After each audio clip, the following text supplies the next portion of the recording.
Today I'm sitting down with Melissa McGill, and I'm genuinely excited for this one because we text and DM about this stuff all the time. But I wanted to actually hit record and share our conversation. She just got back from a preview sailing on the Disney Destiny, Disney Cruise Line's newest ship. And I have so many curious questions, like what surprised her about the ship, what's actually worth prioritizing, and what someone would want to know before their first Disney cruise, so you're not like figuring it out while you're on the ship. Without further ado, let's chat with Melissa. Hello, and welcome to the Laid Back Magic Way podcast. I'm your host, Dana Stanley, creator of Laid Back Magic. As a mom of 3, I know how tough it can be to find time to plan a Disney World trip that doesn't leave you feeling stressed or overwhelmed. That's why I'm here, to help moms like you create Disney vacations that feel even better than they look on paper. Here, we're not chasing perfection, but creating our next favorite memories. So whether you're brand new to Disney or looking to go deeper into the details, this podcast is your go-to for simple tips, mindset shifts, real-life trip recaps, and expert insights to make your trip magical and manageable. New episodes drop every Monday, so be sure to subscribe so you never miss a moment. Okay, let's dive in.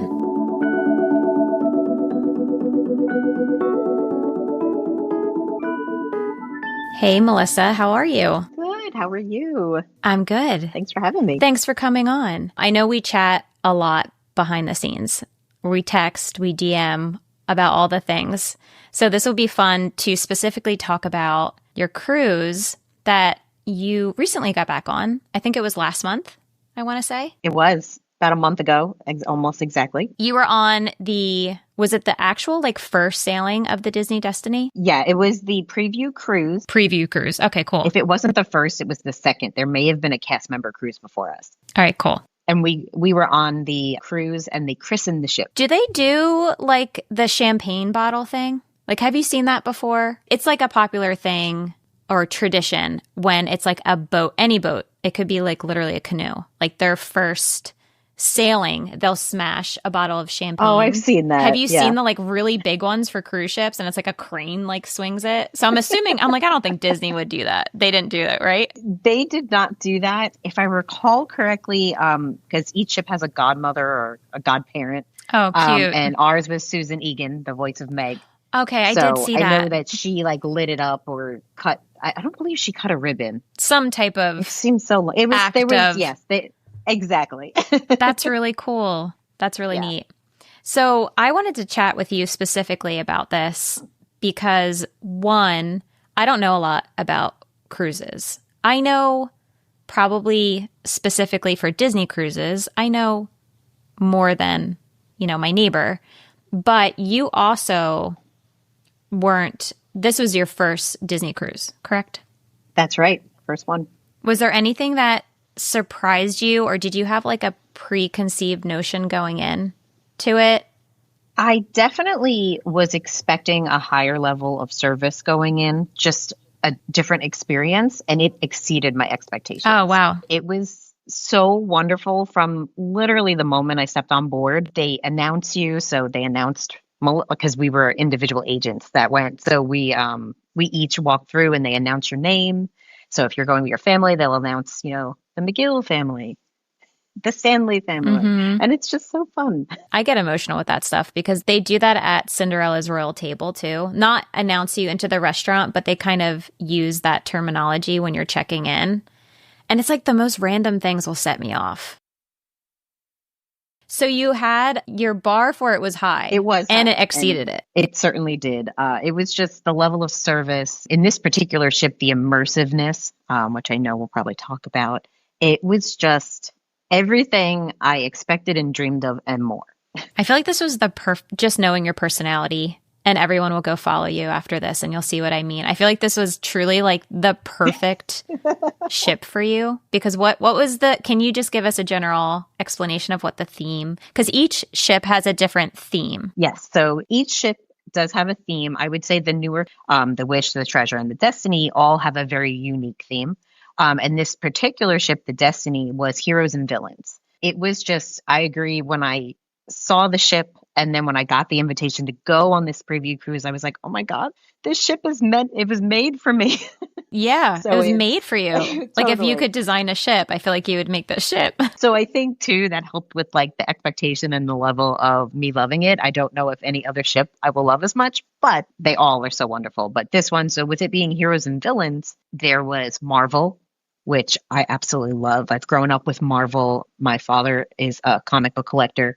So we've always watched and knew all the stories, read all the comic books. So on the front of the ship, there's always a featured character. So on this ship, because it is heroes and villains, it's Spider-Man. Spider-Man happens to be my favorite Marvel character. So there was just a lot of connection for me. Villains, of course, I love villains. Particularly, they feature on one of the shows is Hercules. So Hades and Hercules were featured on the ship in artwork and different formats. That was like a big thing for me. And then, of course, the Haunted Mansion parlors on there, which we'll talk about later. So it's just everything. So you remind me, like your interests remind me a lot of my big sister.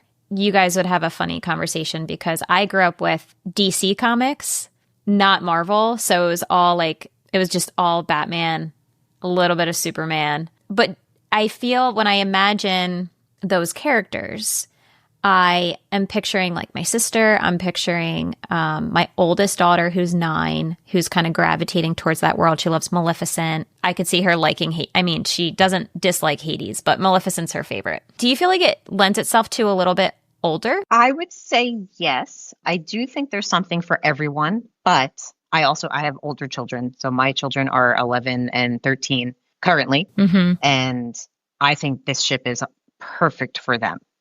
They are actually not big Marvel fans, although we haven't really I say that because they haven't really watched the movies yet. But I do think that this ship is geared towards an older kid. Yeah. And when I say older, tween. Yeah. Like 10 and up. Yeah, or at least they've experienced those stories. I think there's also, because it's immersive with villains and things like that, if you have even a younger child that likes villains, they're going to love this ship for sure. How do they bring the hero part out? In the shows or the rooms or? A variety of ways. Heroes, so you certainly have Spider-Man. The main hero element is the Grand Hall, which is absolutely breathtaking. Each ship has a statue featured in the Grand Hall. So on this ship, it's Black Panther, and the entire Grand Hall has notes of Wakanda.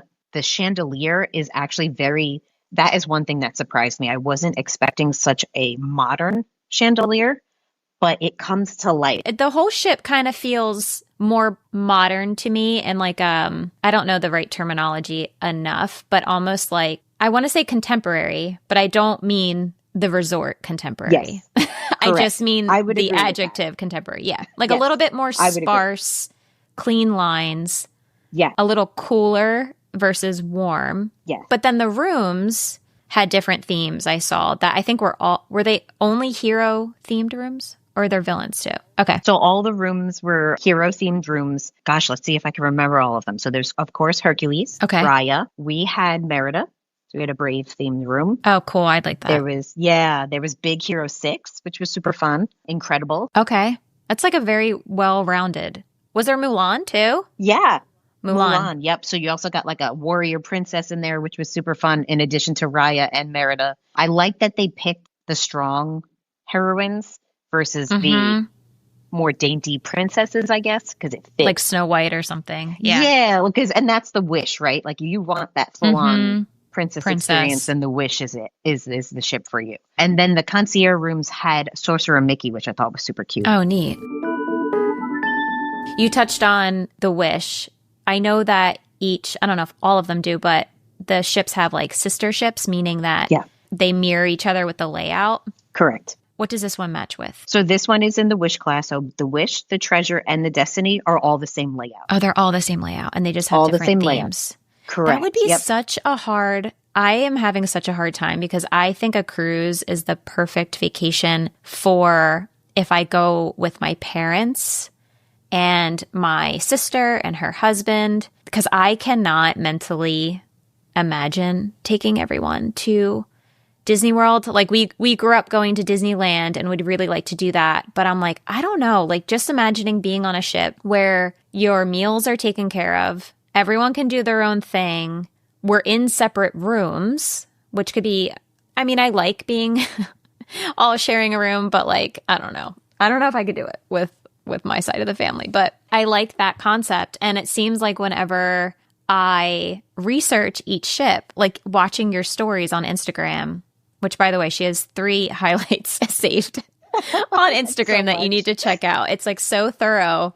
But I'm like, oh, this is the perfect ship for our group. And then I just kind of go back and forth with the theming of things. Like, do you agree that this one I feel like would be, I don't know. I go back and forth between the treasure and the destiny. And I think it kind of comes down to like the sailings too. So yeah, you went to Castaway Cay, correct? Yep, we went to Castaway Cay, yep. And we left out of Fort Lauderdale. Okay. And will this particular ship sail to have other sailings? Do you know? In the future? Yep. So there's a variety of it sails 4 and 5 nights. So it depends on the number of nights on where it goes. Yeah. The length of the cruise. There are cruises where it just goes to Castaway Cay and Lookout Point. There's cruises where it will go to one or the other and then a port, depending Eastern Caribbean, Western Caribbean. Like there's one that goes to Cozumel, for example, one that might go to Nassau. Oh. So it really depends. The 4 nights tend to stick to just the private islands or the private areas like Castaway Cay, and then the private location, Lookout Point. All right. So you left from Fort Lauderdale for this particular sailing. Yes. How did you handle the day of? Did you do Disney World beforehand? Did you get there the day before? I did get there the day before, which I always recommend with cruises because you never know if your flight's delayed. At least you're there, You're settled. Because that day, that embarkment because the boat will leave. It will without leave. you. 100%, it can leave. So always recommend getting in the day before. I flew right from Newark in New Jersey to Fort Lauderdale. I didn't, stop and do anything beforehand. We stayed right near the port, which was great. And they had a shuttle that ran.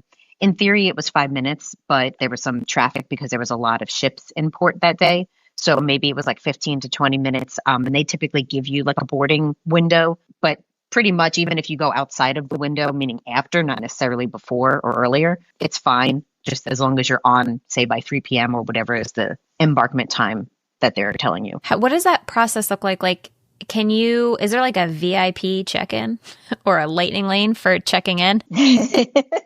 Lightning lane. So there is, if you book a concierge room, you can get early, you can get on early, you can get your bags quicker, you can get off adversely on disembarkment day, you can get off quicker. So a lot of perks to looking at a concierge room where you get extra service and extra priority getting on, off, etc. Was there anything during the process that you wish you had? Because this is your first cruise, and there's just cruises are just different. It's just a different process. Because I've done cruises, just not Disney, and you kind of feel like you're kind of herded around a little bit, Yeah. Was there anything that you wish you had known or thought of just the logistics of getting on and off the boat? I was lucky enough to be with other agents who had gone through the process, so they walked me through it. But one of the things that I was most surprised about was, for me personally, because I had never been on, and talking to them about it before, was like, what do I need to get on with, right? Because think about it, you're leaving your bags. You might not. Oh, because they're taking your bag. Right, you're leaving them. I'm trying to think, we left them at the resort. In some cases, depending on when you're arriving or how you're arriving, where you're staying, they may take them when you arrive there, but they took them from us at the room. In some cases, depending on the resort that you're staying at, you could leave it outside the door or in the room. Actually, when you check out, they know and they come and they grab them. So that's nice. Once you leave, you don't have to worry about it. But you might not have your bag. That's similar to in Disney World. I always leave my bags with the bellhop until our room is ready. And one of the things I tell everyone, because I learned my lesson, is if you want to go to the pool, or if you want to get wet in this scenario on the cruise in any capacity, you need your bathing suit, and you're going to be the person with your suitcase open being like, no, let me just grab my sunscreen real quick. So what were the things that you put in your little day of bag? So if it was warmer weather, I definitely would have put the swimsuit, sunblock, etc. I did have I had gotten, because the rooms it's smaller than being in the staterooms are smaller than being in a regular resort. I had gotten like I guess a block, like a charging block, and it can apparently flag in the bag. So I did have that on my carry-on. That was something I learned just so we had like more plugs, right? Oh, So I had that in my bag. Depending on your needs, we knew that we were leaving later on this particular cruise because we had the christening first. One thing we did consider, I actually wound up just wearing an outfit that I knew I could wear to dinner because I didn't want to stress out so much. You could put your dinner outfits as well, just in case you don't get them. But I will say by the time we got to our room, our bags were there. So that was nice. But again, that's always a risk. So anything you need, medication, anything that you would need urgently. A phone charger or like a battery pack. Yeah, battery pack. It was a lot of embarkment day is a lot of like sort of build up you get on. And then it's like, okay, where do I go from here? Right. So you can go eat. You could go a lot of times on those days. Not everything is open. The kids club was open for viewing. So that's a nice time for adults if they want to see it to go check out those areas. And then really just be prepared to kind of relax a little bit until either your room is ready or you're ready for your sail away party and things like that. And that's kind of another thing too. We didn't have a traditional sail away party. We did in the evening, but my understanding is when you're on a regular cruise, it's a much more bigger event. So if you need anything for that, if you want to change or there's something specific that you just want to highlight. Something that lights up. Like you got something cute for the kids. Right. I know the answer to this, but I'm forgetting for some reason. Are there, like I'm thinking of my little check-in bag that I bring to Disney with all the things, and one of them are magic bands. Are there magic band equivalents on cruises, or am I making that up? No, you can use Magic Band Plus. So if you have them already, you can use them. Okay, so you definitely want those with you too. Yes. So you can start using that. Yeah, there's not a ton. I mean, you do have to, it's Plus, so you will have to charge it if you want it to interact with anything. I gave that up a long time ago. But you will have to, so you'll get a card, and that card, runs the lights in the room. You need that card, you need that card on you at all times. If you want to link a Magic Band, you do have to do it on board. So we had to go to guest services and then have them actually scan it and connect it to us. So that is something to keep in mind, that like maybe you just want one or two instead of everybody having one. But it really depends. Like there is some interactive experiences, whether in the various kids, teens, et cetera, clubs. There's a scavenger hunt for the Haunted Mansion parlor. So there are things you can do with it. So you can kind of gauge the interest and see if it's worthwhile for everyone to have one. Okay, that's good to know. You know how I always say you don't need new matching tees to have a good time at Disney? For us, it's vintage all the way. In fact, vintage Disney tees are actually my husband's love language. And that's how I became obsessed with the online shop Whimsy. Whitney curates the best secondhand and vintage Disney tees and sweatshirts, so you can show up in something comfy, unique, and honestly way cooler than anything you'll find in a gift shop. Her pieces are effortless, sustainable, and my favorite part is I don't have to spend hours scouring the internet for them because she's done it for me. And there's over 300 unique pieces for me to choose from. Whimsy has been such an amazing resource for me when I'm packing for my family of 5, because it's not just stuff for me, but for the dads and kids stuff too. I love knowing I'll find pieces that feel like us. You can check out whimsy.com or click the link in the show notes and use the code LAIDBACK to save 15% on your first order. Very important question. The most important question of the episode is, do you think me, Dana Stanley, could get away with just packing a carry-on? Because there's so many themed nights. And which is, I love it for like other people. Like that's probably my favorite thing of seeing people on cruises is all the different outfits that they bring. But I am not that person. I will wear the same thing the whole trip, and I usually have a washer and dryer. So even that, like, I'm just an outfit repeater. I'm the worst when it comes to that. But there was, I think you definitely had a pirate night. We did.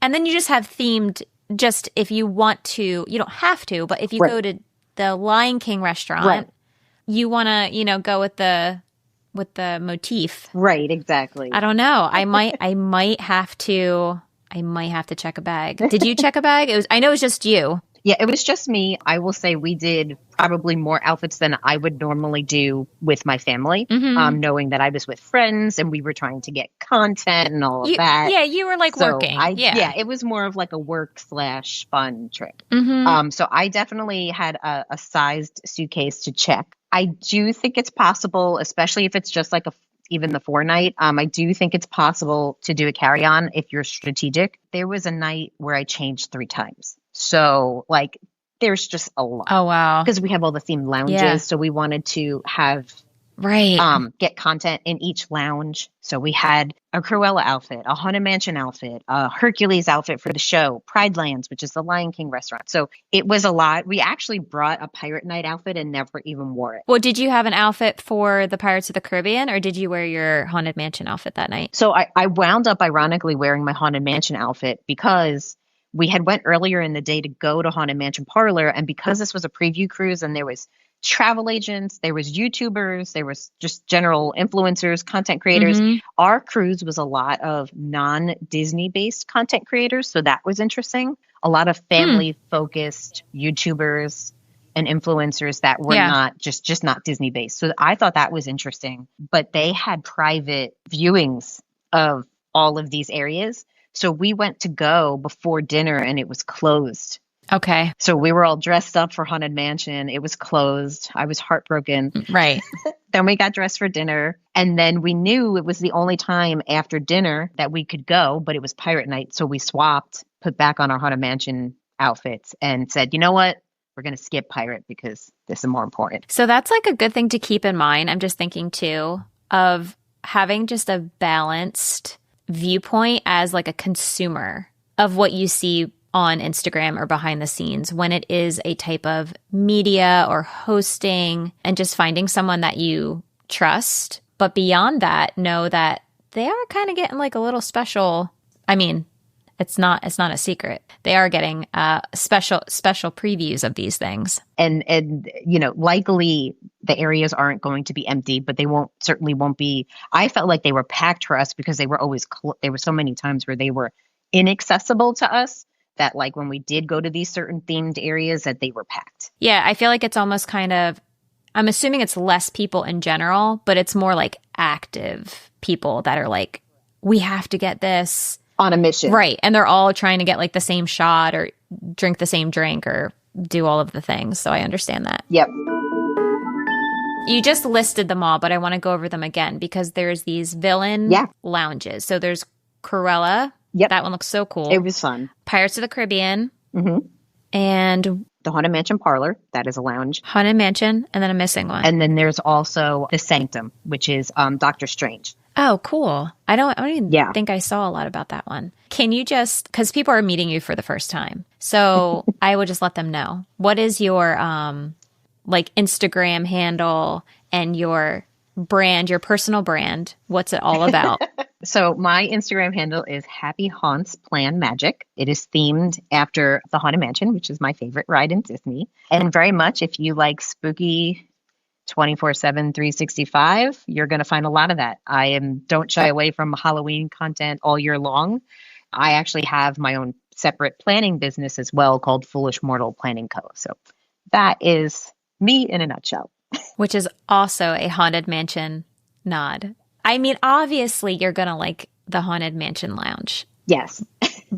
I loved it. I cried. You really loved it. Do they have food there too? They didn't have food there, but some of the other ones did. Cask and Cannon had food. Actually, that might have been the only one that had food, now that I'm thinking about it. So the Pirates one had food? Yeah, the Pirates one had food. The rest of them were drinks, and they all have themed drinks, which was super cool. Like at DeVille's, they had ones where they had like perfume that they'd spray in the drink, but it was really just like sparkles. Yeah. That looked so cool. They had like a lipstick on the side of the glass. Like it was cool. It was all very immersive. When it's it's a $30 cocktail, but it's an experience. And you don't get to keep any of it. And I'll be the first person to get it too. Yeah, it was really cool. So for these lounges, because you're saying this and I'm picturing my 9-year-old, I'm assuming it's adults only?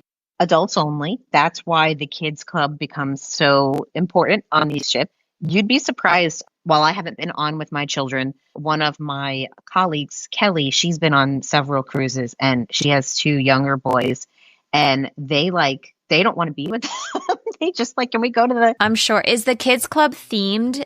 Like, I'm sure you got a tour of it. Was it themed in any specific thing? Yep. So the main theme when you go, like there's a slide entrance, if you're not familiar, which is super fun. And it was themed after Wreck-It Ralph when you initially go down. Oh, neat. So it was candy themed. Oh, cool. Yeah, my kids would love that. Yeah. So it was super cool. And then they also had nods to the other heroes within the ship. I know. My husband is a little in denial because I was trying to not convince him, but like, hey, I think a cruise would be good for going with grandparents and things. And I'm like, once my son is older, when he's 3, like there's really a kids club for all of them that we could take them to. And we could sit on the deck and like have a drink and read a book. And he's just like, I think you're lying. I just do not imagine, like, that's impossible because we've been parents of young kids for so long. Yeah. And now that we're done, like, this is our future. I'm like, no, that's really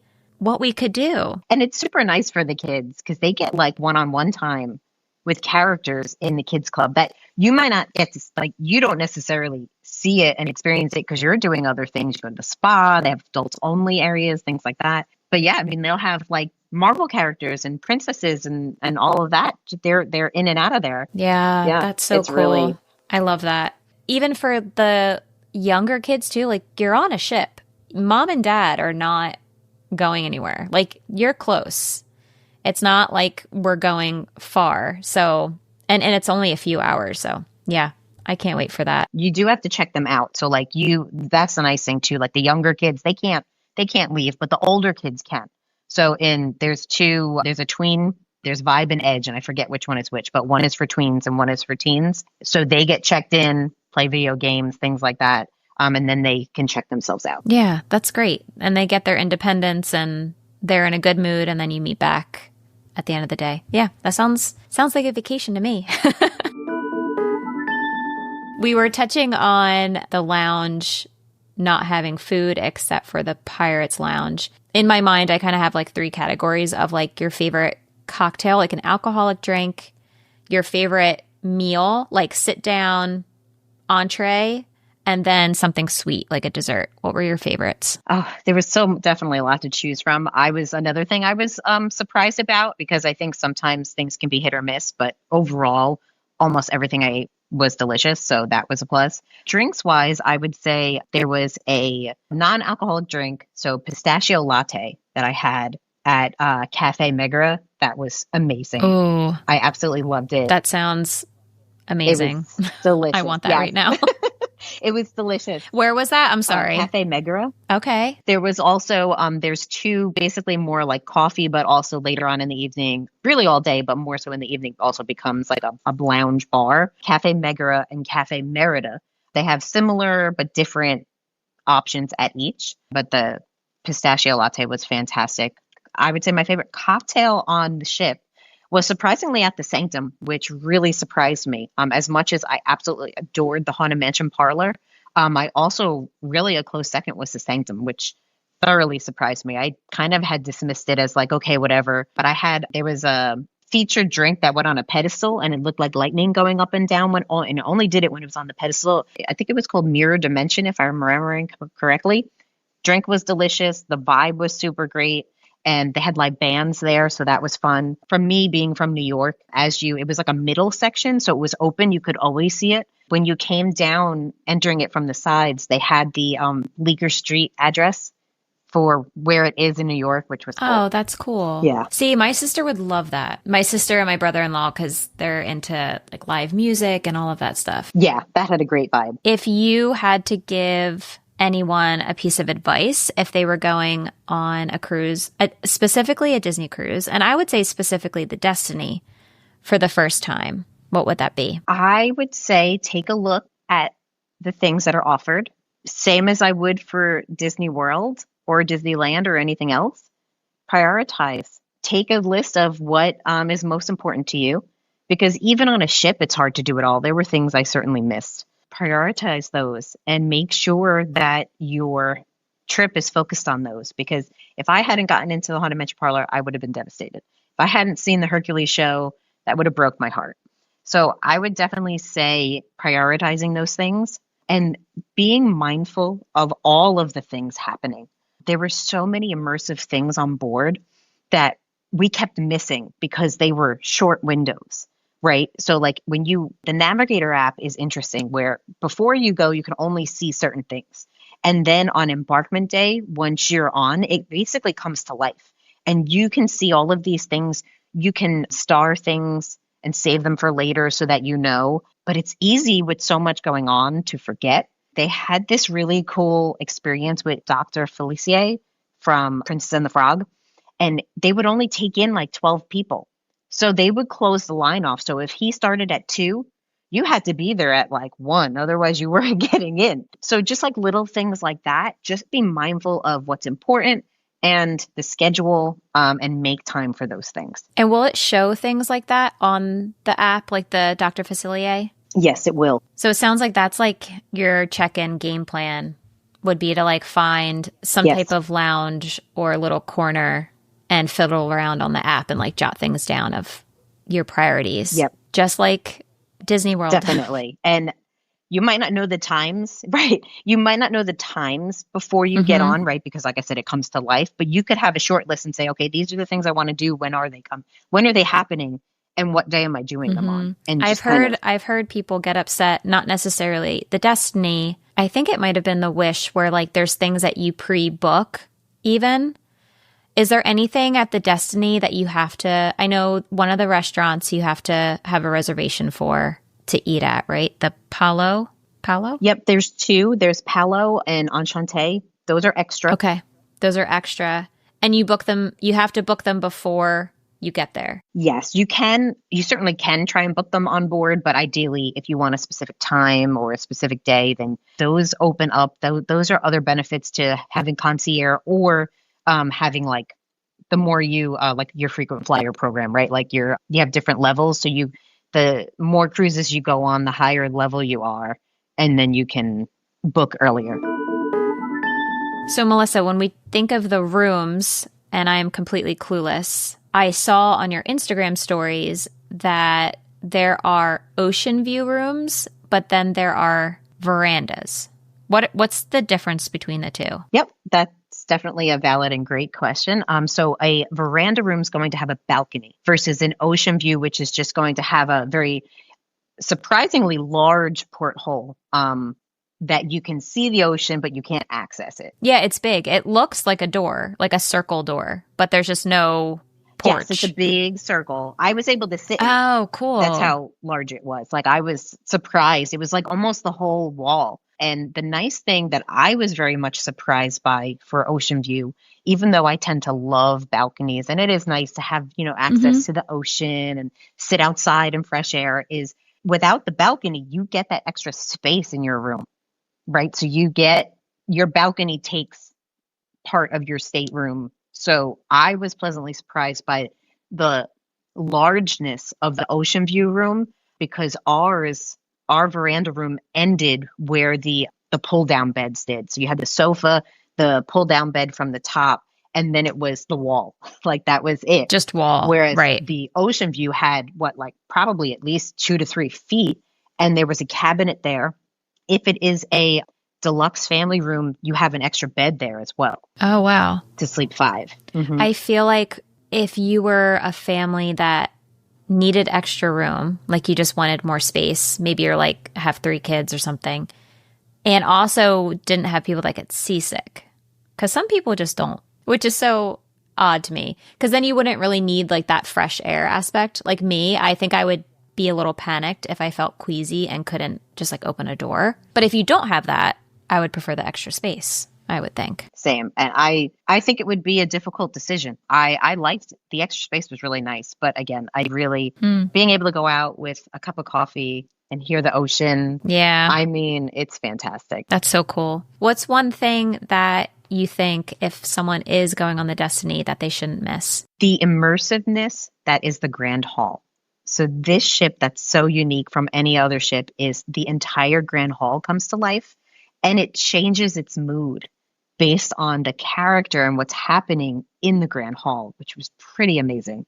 So I would say to spend some time in there. For example, when we in the evening caught a live band called Sounds of Wakanda. So of course the entire Grand Hall lit up purple and lit up to go with the beat of the Sounds of Wakanda band. It was incredible. But then when a villain came, so at one point we caught Maleficent and it was all green. Oh. Yeah, it was. Oh yeah, Story would die. Amazing. There's like a little stage and she was on the stage and they had people, once she like kind of had her moment to come out, it does become a meet and greet. Loki comes out. That was really cool. So again, it's kind of more like a green and gold vibe then. Cruella, it turned red. So it was really immersive. And then they even tied together these stories. So if you looked in your app and you found there were storytellers on board and the whole cruise, you're kind of searching for your destiny. So they had every day, they had a storyteller experience. And then even one of them was fun where it was supposed to be about the ship and Black Panther, but then Loki took over and he made it his ship, but then Black Panther came in and saved the day. Like it was fun. And throughout cool. this, it's all changing colors. It's all just really comes to life. And it was a really unique experience. Well, it sounds like almost like a mini performance, like a stage play kind of. Yeah, it definitely was. It was really cool to see that. So I would say when you have free time, stop by. You never know who's going to be in that Grand Hall and what it's going to look like because it was ever changing. This is everything that I wanted to know. I really do think, I mean, not anytime like in the immediate future, because I definitely want my son to just be a little bit older. But I think that the Destiny sounds perfect when you have spread out age kids like me. So this is just everything that I wanted to pick your brain about. So thank you for letting me do that. Oh, you're welcome. Where can everyone find you? The easiest place to find me and find all my content, especially from the Destiny experience, would be on Instagram. So Happy Haunts Plan Magic. That's where I'm probably most active. I do have a Facebook group, but that can be linked as well, like, you know, how Instagram is with the links and things like that. So everything's linked there. Everything's on Instagram. Perfect. Everything's on Instagram. My links page, all links to all the good things. And I'll have those links in the show notes too. For anyone that's listening, you can click down there and go over and follow Melissa and look at all of the content that we've been talking about. Thank you so much for coming on. Thank you for having me. It's always good to chat. Thank you so much for joining me on this episode of the Laid Back Magic Way podcast. If you enjoyed today's episode and it was helpful for you, it would mean the world to me if you'd write a quick review. Your reviews help more moms like you find the show, and I read every single one of them. Seriously, thank you in advance. You can find me on Instagram at Somewhere Worthwhile, and I'd love to hear from you there. DM me if you have any questions about this episode or what you'd like to see in future ones. Until then, keep planning for your next favorite memory, and I'll see you next time.